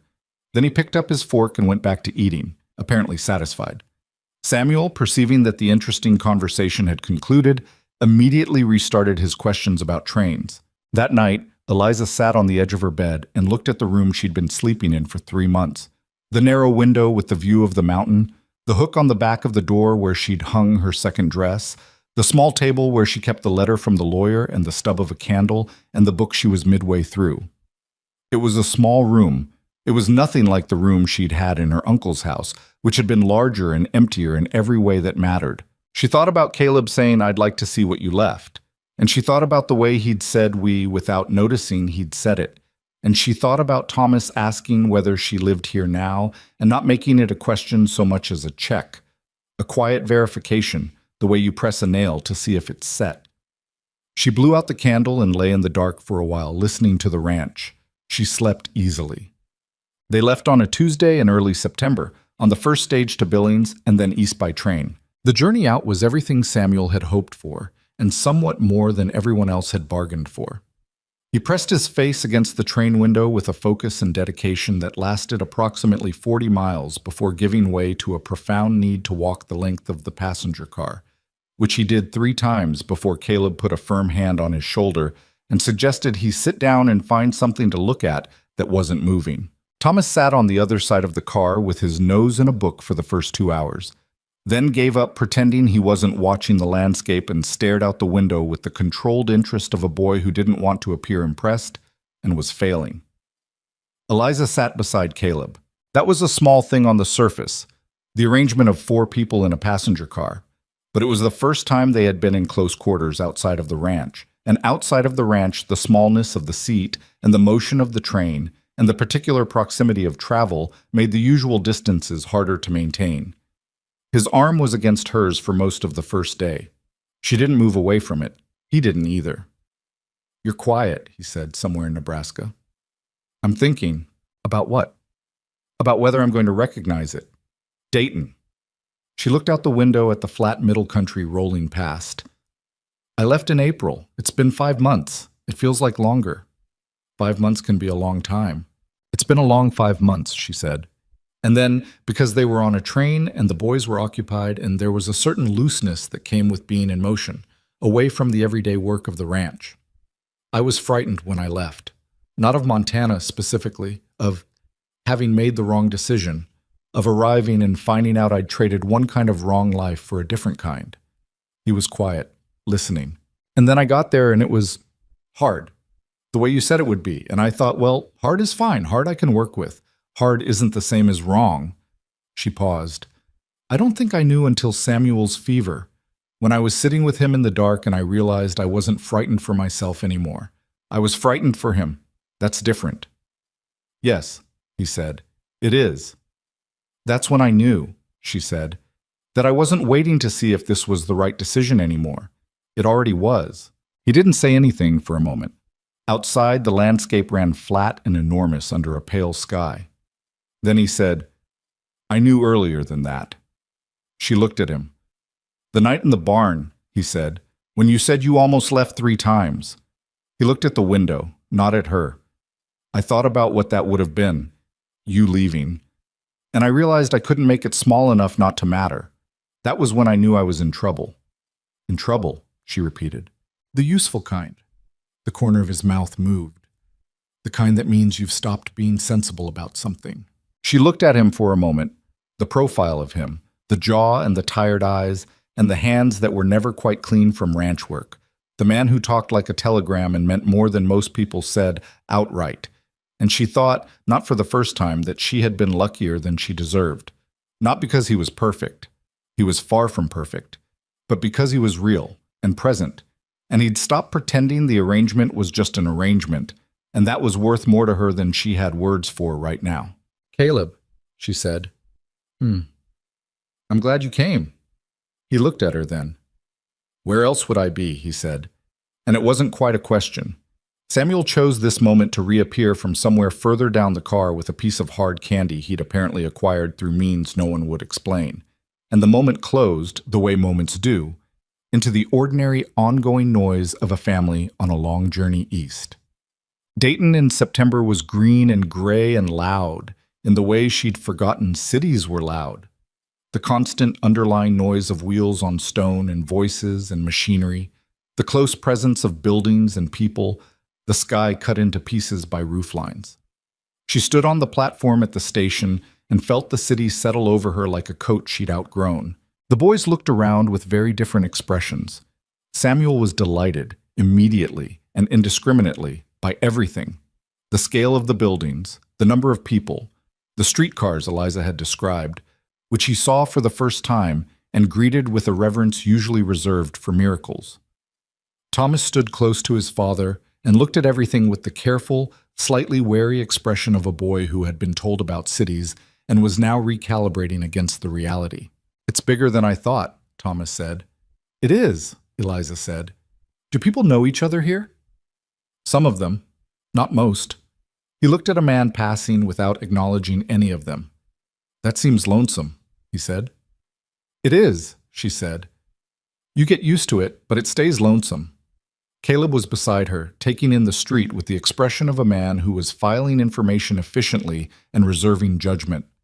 Where's the lawyer's office? He asked. 3 blocks east. We can walk. They walked. Samuel narrated the entire way. The meeting with the lawyer, a thin man named Garfield, who wore his suit slightly too large and spoke precisely in the manner of a man who charged by the word and had decided precision was worth the expense, took the better part of a morning. The outcome was largely what Eliza had expected. The house was hers to sell. The business agreement Forsyth had operated under was verbal and largely unenforceable. And Forsyth himself, a square-built man in his 50s who came in at 11 with the expression of someone who expected a fight and was slightly thrown off by not getting one, agreed, after an hour of careful conversation, to a settlement that gave Eliza a modest sum in exchange for releasing any claim on the business. It wasn't a fortune. It was enough to matter. Caleb sat beside her through most of it, saying very little, which was what she'd expected and what she'd wanted. He wasn't there to take over. He was there the way you want someone there when something difficult needs doing. Present, steady, not requiring anything from you. When Forsyth left, Garfield looked at Caleb with the particular expression of a city man reassessing a Western one. "You're the husband?" he said. There was a brief pause. "Yes," Caleb said, without looking at Eliza. Just straightforwardly, as if it were already true. She looked at the table. Her face was warm. Garfield nodded and made a note. "I'll have the papers ready by Friday." They came out onto the street into the mid-afternoon sun, and the boys were waiting on the bench where they'd left them. Samuel had found a stray dog and was deep in negotiation with it, and Thomas was reading, and Caleb stopped on the step and looked at her. "Sorry," he said. "I should have let you—" "Don't apologize," she said. He looked at her. "I'm not telling you to mean it," she said. "I'm just— Don't apologize for it." He held her gaze for a moment. Then he nodded. They went to collect the boys. The house was on Clement Street, 2 blocks from the hardware store, a narrow 2-story with a small yard that had gone to weeds since no one had tended it. The key from the lawyer fit the lock with some persuasion, and the door opened into a front hall that smelled of dust and old wood and something fainter underneath. Her uncle's pipe tobacco, still present after 7 months like a last stubborn fact. She stood in the hall for a moment. Caleb put his hand briefly on her shoulder, just for a second, just enough to register. And then he took the boys into the kitchen to give her a moment, which she hadn't asked for and needed. She walked through the rooms slowly. The parlor with the heavy curtains, the study where her uncle had kept his ledgers, the desk still covered in papers he'd never finished with, her own room at the top of the stairs, small and plain, and holding nothing now of the person she'd been when she'd slept in it. She had been someone smaller here. Not younger, or younger too, but specifically smaller, in the way you are when you're dependent on a life that wasn't quite built around you, that accommodated you without making room. Her uncle had been fair. She'd said that, and it was true. But fair wasn't the same as belonging. She hadn't belonged here. She'd been here, and there was a difference. She came back downstairs and found Caleb in the kitchen, which he'd apparently tidied on the grounds that tidying was the practical response to most situations. Thomas was looking at the family photographs still on the parlor wall. Samuel had found a jar of old preserves in the pantry and was trying to determine if they were still good. "Leave those," Eliza said. "They might be fine," Samuel said. "They are not fine. Put them down." He put them down. She looked around the kitchen, the good stove, the solid table, the window over the sink that looked onto the small, weedy yard. This had been, technically, her inheritance, a house, and a legal dispute, and a sum of money from a business she'd had no part in. It was not nothing, but it was also not what a life was made of. "I want to sell it," she said. She said it to Caleb, but she meant it to herself as much as him. "The whole thing, furniture and all, whatever the market will bear. I don't want to come back for it." "All right," he said. "I know that might seem—" "Eliza." He said her name the way he sometimes did. Plain, direct, not asking anything from her. "It makes sense. I understand why." He paused. "Is there anything here you want to keep?" She thought about it. She walked back into the parlor and looked at the photographs. Her uncle as a young man, her parents on their wedding day, a daguerreotype of herself at about 12 that she barely recognized. She took the wedding photograph of her parents. She took nothing else. "That's it?" Thomas asked, watching. "That's it," she said. He looked at the remaining photographs on the wall and then at her. "Our house has photographs too," he said, "from before." "I know. Mama's in them." He said it carefully, the way he always talked about Anne, like he was testing the ground before putting his weight on it. "I like that they're still up." She looked at him. "I like that they're up too," she said. He nodded. He seemed to have been checking something again, confirming something about her, about what she was and wasn't, about what this meant. She was beginning to understand that Thomas's questions were rarely just questions. They were measurements. He was a careful boy who needed to know where things stood before he could trust the ground under him. She thought she understood that better than most. They had 3 days in Dayton while the paperwork was prepared, and she showed them what she could of the city she'd lived in, not the sad version of it, the version of a woman who'd been stranded by circumstances, but the plain version of it, the city as a city, with its particular character and rhythms. She showed Samuel the streetcars, which he rode twice purely for the experience of riding them. She showed Thomas the public library, which had 3 floors of books, and which rendered him so thoroughly speechless that Caleb had to go in after him 40 minutes later to extract him. She took Caleb to the hardware store, not inside.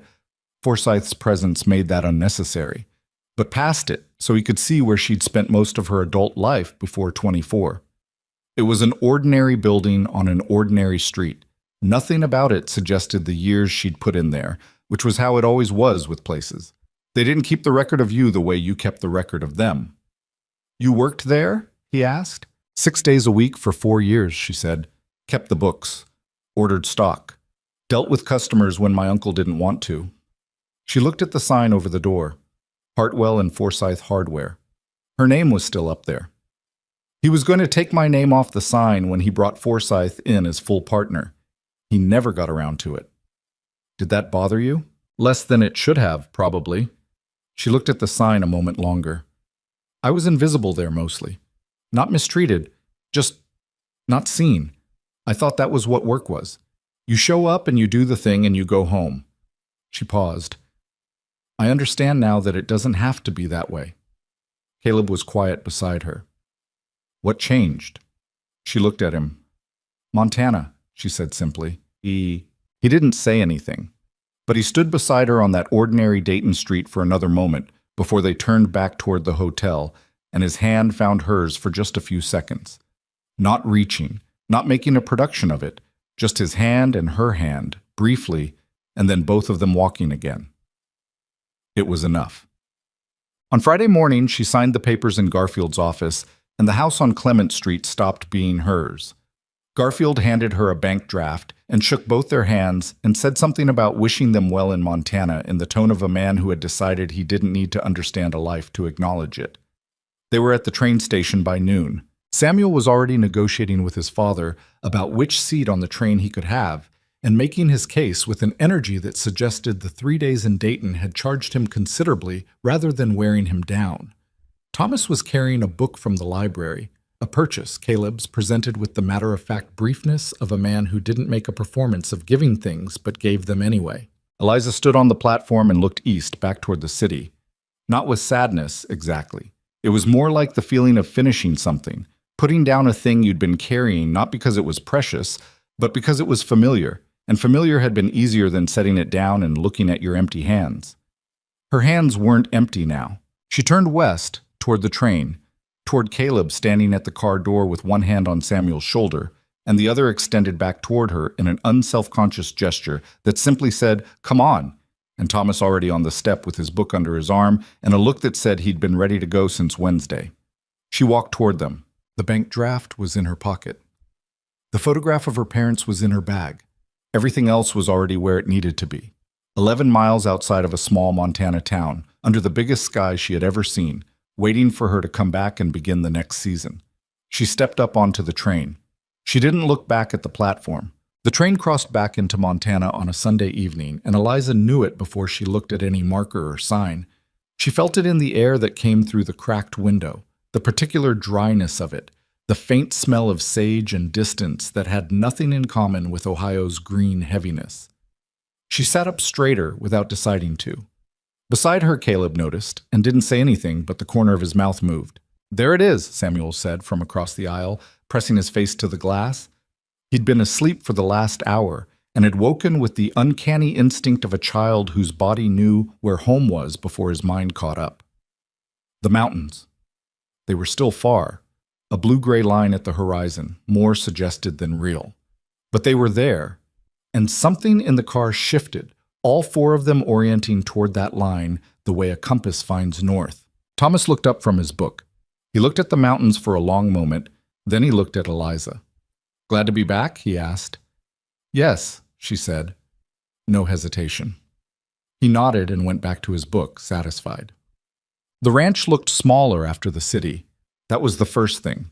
The way the house sat low against the landscape, the yard with its practical ugliness, the barn needing its south wall repainted, the garden gone slightly ragged in 2 weeks of absence.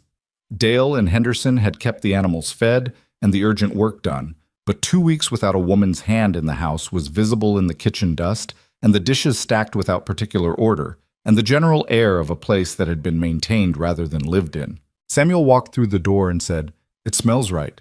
Eliza set down her bag and looked at the kitchen.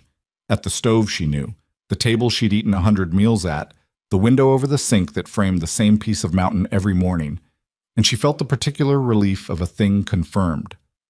She had not been wrong. The house had not shrunk in her memory or inflated into something it wasn't. It was exactly what it had always been, a working ranch house at the edge of a hard country, imperfect in every visible way, and entirely, unmistakably hers. She put the kettle on. Caleb came in behind her and set the bags down and stood in the kitchen doorway, looking at the room with an expression that was hard to read directly, easier to understand sideways. The expression of a man who had taken something out into the world to see if it was still true when you looked at it from a different angle and found that it was. "I'll get the fire going," he said. "I'll start on supper." They moved around each other in the kitchen with the ease of people who had learned each other's patterns, where to step, when to pass. The small negotiations of shared space that became invisible once they were known.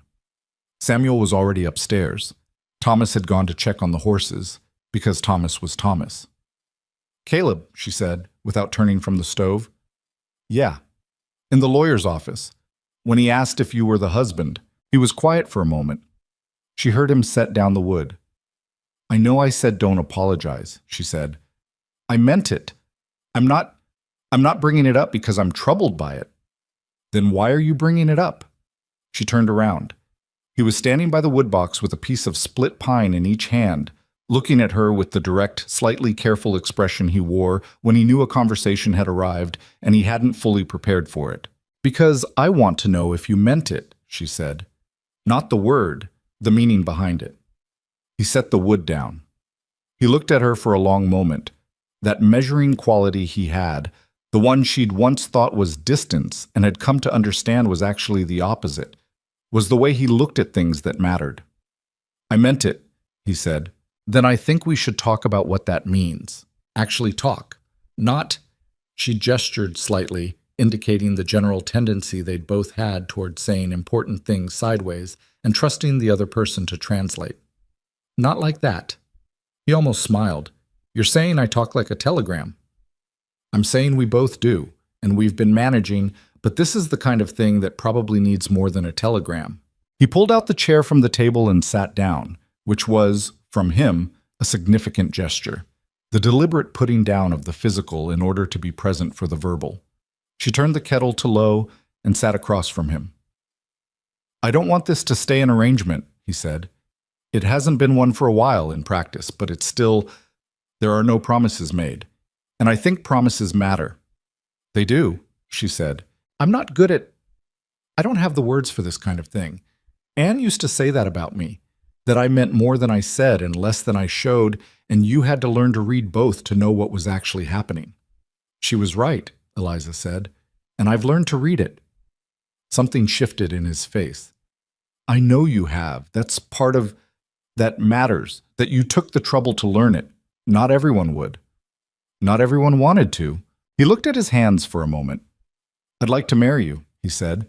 "If you're willing, not because of the ranch or the boys or anything practical, though all of that's real, because you are the most honest person I have ever had in my house, and I didn't know how much I needed that until you were here, and I don't want to stop having it." He looked up. "That's the best I can do for words." She sat with that for a moment. It wasn't poetry. It wasn't a speech. It was a man saying the most important thing he knew how to say in the plainest language he had, and trusting her to understand what was underneath it. She did understand. She'd understood him for a while. "Yes," she said. He looked at her. "Yes," she said again. And this time she let it sit there without adding anything to it, because sometimes the word was sufficient, and the silence around it was part of the answer. He reached across the table and put his hand over hers, and neither of them said anything else for a while, and the kettle began to steam quietly on the stove. And upstairs Samuel could be heard re-explaining the wonders of the Dayton streetcar to no one in particular, and somewhere outside Thomas was talking to the horses in a low, steady voice. The ordinary noise of an ordinary evening in a house that had been empty in the ways that mattered and was not anymore. They were married in October, in the small church in town that Caleb attended infrequently and without great conviction, because it was the only building in a 30-mile radius that could hold the dozen or so people who came. Dorothea Castor cried before the ceremony started, and then denied it. Pete shook Caleb's hand 3 times, for reasons no one examined. Samuel wore his good shirt and lost a button off it within the first 20 minutes. Thomas stood beside his father at the front of the room and held the ring with the focused seriousness of a boy who understood the weight of what was happening and had decided to carry his part of it properly. The ceremony was short. The minister, a spare man named Hatch, who was sensible enough to say the necessary things and none of the unnecessary ones, read the words and asked the questions, and Caleb and Eliza answered them. Afterward, standing in the thin October sun outside, Dorothea embraced her with the thoroughness of a woman who had been waiting to do it since July. "Good," Dorothea said into Eliza's hair. "Good. Finally." "It's been 5 months," Eliza said. "I know how long it's been. I've been counting." She pulled back and looked at her with wet eyes and an expression of genuine, uncomplicated happiness. "Anne would be glad," she said. "I know I keep saying it. I mean it every time." Eliza looked at her. "I know you do," she said. "Thank you." Later, after the modest supper at the Castor place that Dorothea had organized with characteristic efficiency and refused all help with, Eliza found Thomas standing outside on the porch while the adults talked inside. She came out and stood beside him, not asking anything. After a while, he said, Is it different now? For you? Different how? From before. From the arrangement. He said the word carefully, the way he sometimes used adult words, precisely, with the awareness that he'd borrowed it from a conversation he wasn't supposed to have been listening to. She thought about it honestly, because he was a boy who deserved honest answers more than he deserved comfortable ones. Not very different, she said. The important things were already what they were.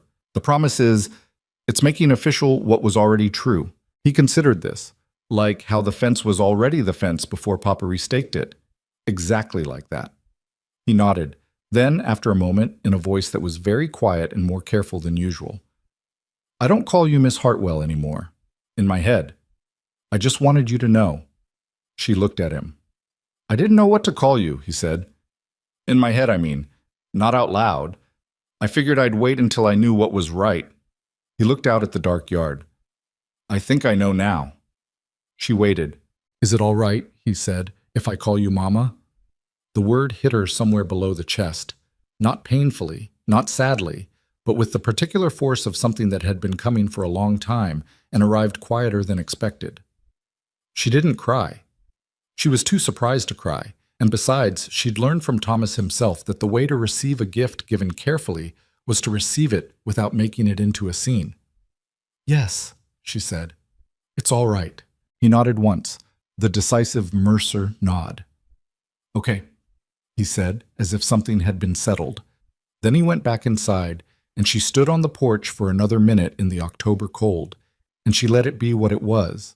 This moment in this night, the kind of thing that didn't announce itself as important while it was happening, but that she knew, already, she would carry for the rest of her life. Winter came early that year, the way Montana winters sometimes did, arriving in November with a cold that meant business and snow that piled against the north wall of the barn in long white drifts. The ranch turned inward. The rhythms changed.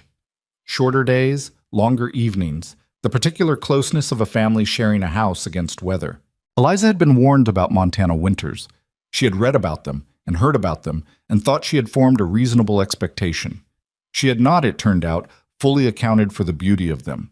The way the snow simplified the landscape down to its bones, the silence that came on the heels of a heavy fall, the stars at night so bright and low they seemed like something that could be collected if you had the right kind of jar.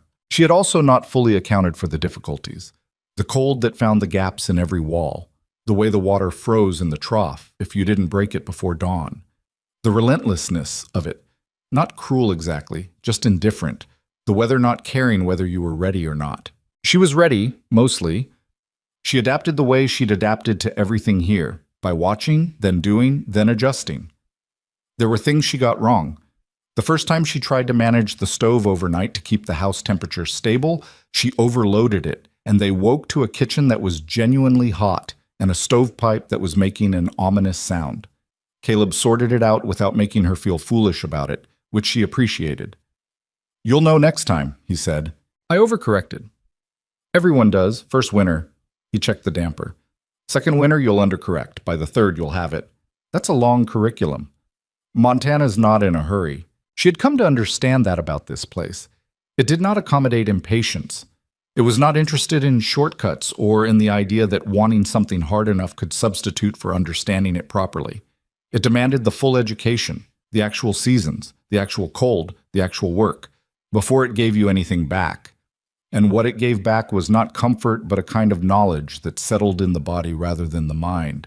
A knowledge of how to be in a particular place at a particular time under particular conditions. She was still learning. She thought she would be learning for years. She'd stopped minding that. The winter evenings were long, and once she stopped fighting them, a gift of a different kind. Thomas read everything he could get his hands on, which became a practical problem when he'd finished what the house offered and started eyeing Caleb's ranch records for want of anything else. Caleb solved this by writing to the library in Billings, which had a lending arrangement, and a package of 6 books arrived in December that Thomas went through in 3 weeks and declared mostly good, with reservations about 2 of them. Samuel had decided somewhere in November that he was going to learn to whittle. This ambition was supported by Pete Castor, who had a talent for it and made the significant error of demonstrating it in front of Samuel once, thereby committing himself to an ongoing tutorial he had not fully signed up for. Samuel produced, over the course of the winter, a series of wooden objects that were ostensibly animals but showed a range of quality from vaguely recognizable to entirely interpretive. He lined them up on the windowsill with the pride of an artist who trusted the vision even when the execution was still catching up. Eliza sat with them in the evenings, sewing or reading or doing the accounts. The bank draft from Dayton had gone partly into the ranch and partly into a small reserve she kept in a tin in the kitchen, the existence of which she'd told Caleb about and which he'd acknowledged and left alone, because he understood why a woman who had been stranded once by financial circumstances might want her own reserve and respected that without needing to discuss it. These were good evenings. Not perfect. Samuel bickered with Thomas with the consistency of a professional, and Caleb was tired most nights in the bone-deep way of a man who had worked since before light, and sometimes the cold was disagreeable, and the fire wanted watching, and the lamp oil ran low. But good. The room was warm and full and occupied in the way that mattered. There were nights when she looked around the kitchen, at Thomas's bent head over a book, at Samuel's tongue between his teeth as he concentrated on the latest wooden creature, at Caleb's profile by the fire with some bit of harness or tool in his hands. And she felt the full weight of what her life had become. Not the lightness of happiness, not yet, or not only, more like the gravity of it, the substance. She had arrived here with one bag and a look on her face that she now recognized, in retrospect, as a person braced for disappointment. She had been wrong to be braced, not because the disappointments hadn't come, they had, and would again, but because she'd had it backwards, thinking that a life was a thing you defended against rather than a thing you built toward. She had built toward this, even when she hadn't known that's what she was doing. In March, she knew. She didn't say anything for 2 weeks because she wasn't certain at first, and then because she was. And she wanted a moment of carrying the certainty herself before it became something that involved other people's responses and the particular chaos of a household receiving news. She told Caleb on a Tuesday evening after the boys were in bed. She told him the way she told him most things, plainly, without preparation. Just the fact of it offered across the kitchen table while the fire ticked in the stove. He sat very still for a moment. "Spring," she said. "That's my best guess." He looked at her and she could see him working through it. The old fear that was always just under the surface. The memory of the last pregnancy, the last winter illness, the particular mathematics of loss that a man carries when he has learned, the hard way, that love and loss were not opposites but the same thing in different weather. She could see him recognizing the fear and deciding what to do with it, and she waited while he decided because this was something she couldn't do for him. He reached across the table and took both her hands. "Okay," he said. It was such a small word. It contained multitudes. "Are you all right?" she asked. He stopped, tried again. "I'm terrified," he said, with the honesty of a man who had decided that was the only reasonable thing to say. "And I'm glad, both at once." "That's about right," she said.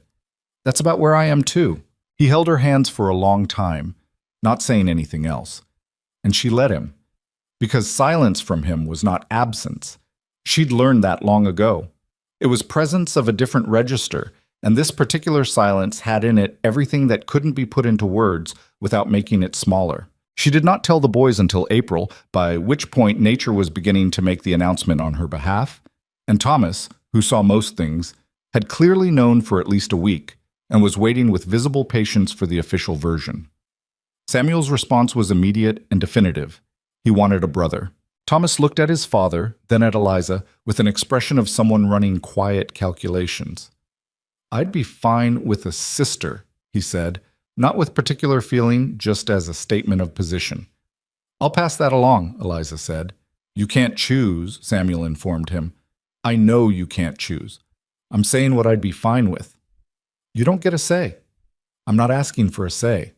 I'm expressing a preference." "Boys," Caleb said from the doorway. They both stopped.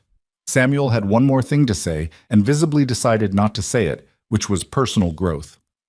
Clara Ann Mercer was born on the 20th of April, 1880, on a Tuesday morning after a long and unremarkable labor that the doctor from town attended, and that Dorothea Castor attended without being asked, because she arrived at 7 in the morning with food and the expression of someone who had decided to be there, and that was that.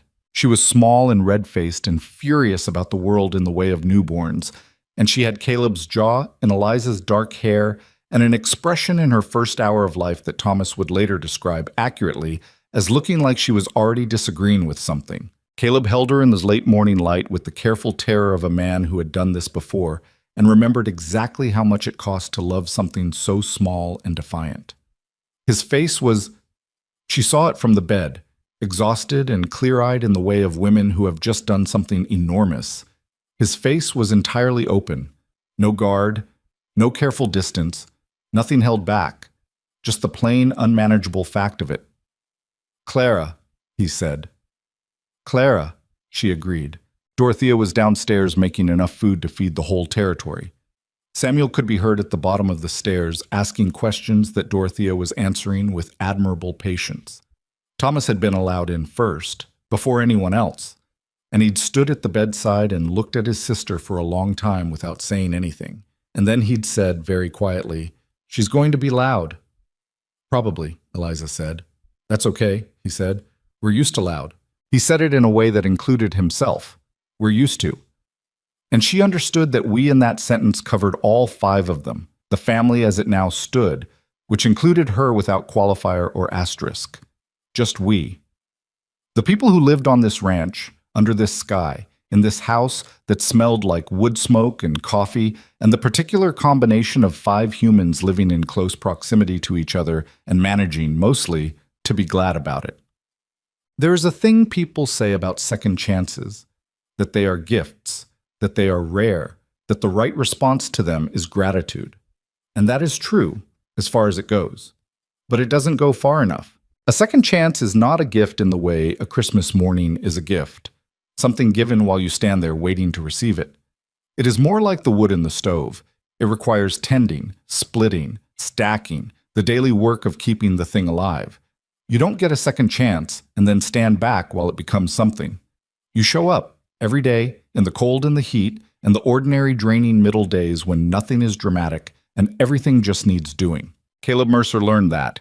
He had been learning it since the morning Eliza Hartwell stepped off a stagecoach with one bag and a look that said she'd already decided she was going to survive whatever happened next.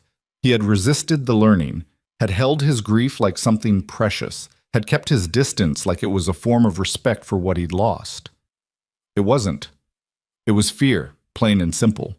Fear that loving something again meant losing it again, which is true. It does mean that eventually. But loss is not the argument against love. It never was. Eliza Hartwell had known something that she hadn't known she knew when she stepped off that coach. That belonging is not a place you find, but a choice you make. She had not belonged in Dayton, not because Dayton had failed her, but because she had never fully chosen it. She had been there by circumstance, maintained by obligation, kept in place by the inertia of the familiar. Montana was different. Every single day on that ranch was a choice. To stay, to work, to learn the names of the chickens and the temper of the weather and the particular silences of a man who said less than he meant. She chose it every day, and it chose her back. The boys grew up with that as their inheritance. Not money, not land alone, but the knowledge that a family could be made rather than simply inherited. Thomas became, in time, the kind of young man his father had been working toward, steady and practical and capable of more tenderness than he showed until you'd known him long enough to earn it. Samuel became, somewhat to everyone's surprise, a reader. Not as voracious as Thomas, but serious about it. The kind of boy who read slowly and then thought about what he'd read for days afterward, which Eliza privately thought was the better way. Clara grew up as Thomas had predicted, loud, opinionated, entirely uninterested in anyone else's idea of what she should be doing, with her father's jaw and her mother's way of looking at a problem until it confessed. She climbed fence rails as a matter of policy and fell off them as a matter of physics, and got up as a matter of character. She learned to ride before she was 5 and had opinions about horses that she shared freely. She was, in the specific way of third children, slightly ungovernable, and both her parents loved her fiercely, and with the wary exhaustion of people who knew exactly where she'd gotten it. The summer Caleb and Eliza's 10th anniversary came, he built a second porch along the south side of the house. It hadn't been planned. He'd started it as an afternoon project, and it had expanded in the way of things he worked on when he was in a good mood, acquiring scope and ambition as it went. She came around the side of the house one afternoon and stood watching him work. The hammer and the level, the careful checking, the small adjustments. "What is this going to be?" she asked. "A porch. We have a porch." "Now we'll have two." She looked at the framing he'd put up. "That's going to face directly west." "Good sunsets from the west," he said. She looked at him. He was not looking at her, focused on the level, but she could see the line of his face and the set of his shoulders, and the particular quality of a man doing something he is pleased about and not intending to make a fuss over. "You've been thinking about this for a while," she said, "since last fall. "And you're building it now." "Got around to it." She watched him set another board. The afternoon sun was long and gold across the grass, and from inside the house she could hear Clara's voice raised in some argument or another, and one of the boys, Thomas by the tone, responding with the patience of a man who had been practicing it since childhood. "Caleb," she said. I'm glad I didn't have a horse." He looked up. It took him a second, the old memory finding its shape, and then something came into his face that she recognized from that first evening, that September porch, that Montana night full of stars, the almost smile, and then the real one. "So am I," he said. He went back to the board. She went back inside, and the ranch settled around them in the late afternoon light, the mountains still, the grass moving in the wind that always came from the west in summer, the sound of the family inside making its ordinary noise.